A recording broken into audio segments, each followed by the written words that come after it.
Florida is one of the most popular tourist destinations in the United States, drawing millions of visitors every year for fishing and diving and boating. But once a paradise has now become a humanitarian crisis. The hustle-bustle towns are all ravaged, thanks to Hurricane Irma, they say.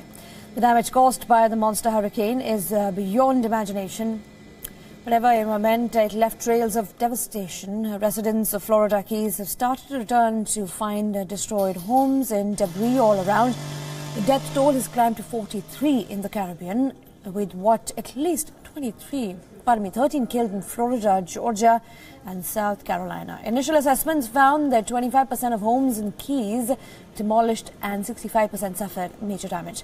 The U.S. Navy began relief work and bring much-needed supplies and emergency assistance to the islands. U.S. helicopters, ships, along with local government agencies, are delivering food, water and airlifting patients in more than 6 million homes and businesses were still without power in Florida and nearby states. According to Electricity Board, the western parts of the state might be without electricity until September 22nd.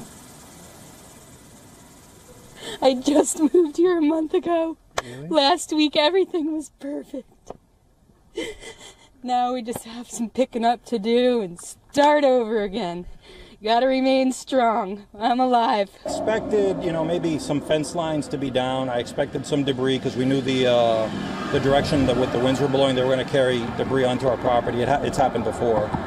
We were not expecting to find somebody else's sailboat, on our backyard. This is one of the saddest things you see. I mean, this is paradise down here. We love it down here. We really like the Keys, and to see something like this happen, it just takes the winds out of your sail.